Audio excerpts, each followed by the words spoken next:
can see the major criteria or the criteria that you must have it in this condition, pruritus, which is itchy skin condition. You must have pruritus. If you don't have pruritus, this is not atopic dermatitis. You should search for another condition. So pruritus is a must. Plus 3 of the following. You can memorize this easily instead of the previous long list of the criteria. 3 of this: visible flexural dermatitis, personal history of the flexural dermatitis, personal history of the dry skin over the last 1 year, personal history of the atopy or in the first degree relatives, or onset under the age of 2 years. So it's very simple. You must have pruritus and 3 out of these criteria. The management depends on the condition of the atopic dermatitis or the distributions. Is it mild or moderate or severe? Then you can show. And it is, I think it is a British criteria.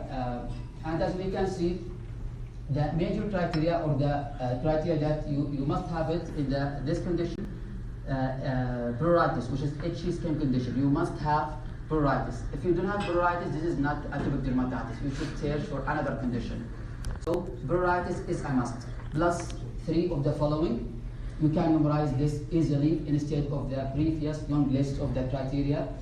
3 of this: visible flexural dermatitis, personal history of the flexural dermatitis, personal history of the dry skin over the last 1 year, personal history of the atopy or in the first degree relatives, or onset under the age of 2 years. So it's very simple. You must have pruritus and 3 out of these criteria. The management depends on the condition of the atopic dermatitis or the distributions. Is it mild or moderate or severe? Then you can show only cyclosporin and azathioprine, which is effective. Systemic antihistamines. If you want to use something beneficial in the atopic dermatitis, please use the sedating antihistamine. Non-sedating antihistamine is not beneficial, and it will not lessen the pruritus because it's commonly prescribed in the practice, which is not that useful. Then, for the irritants, they found a beneficial effect of removing residual irritating chemicals and detergents from the new clothing before cutaneous contact. That means if you will wash the new clothing before using it, it will be beneficial for patients with atopic dermatitis. And you can use also liquid instead of a powder detergent. And they suggested an additional rinse cycle to remove the staining and detergent and irritating chemicals.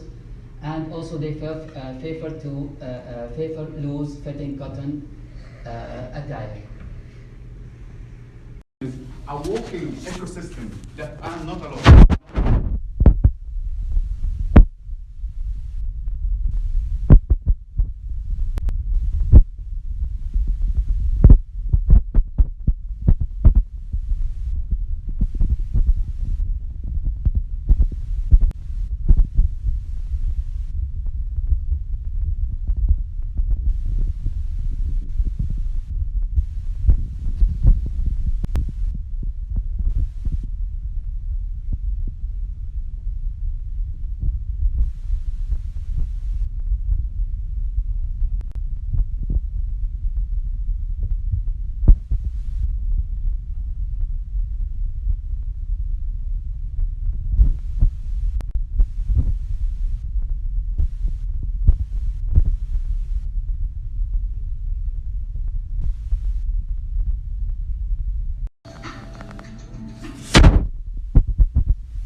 inflammation through two ingredients, through the Roche-Posay spring thermal water, which is act as anti-thawing, anti-pruritus, and decreasing the inflammation through the 4% of niacinamide.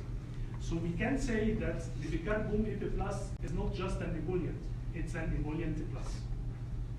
And this is the difference between the bicarbonate EP plus and the other emollient, other conventional emollient that present in the market.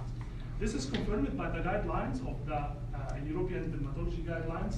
It is mentioned specifically that there is a lysate of bacteria that present inside the bicarbonate EP plus, which is a Bacillus filiformis.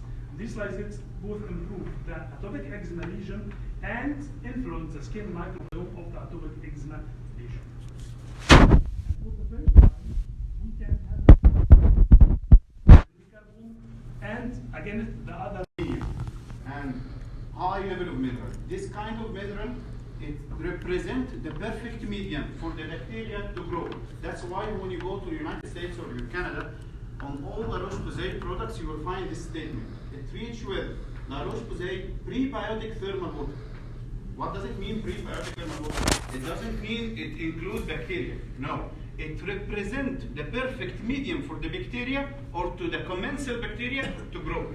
That's why you will find it mentioned, prebiotic thermal water, and it will be released soon in the Middle East.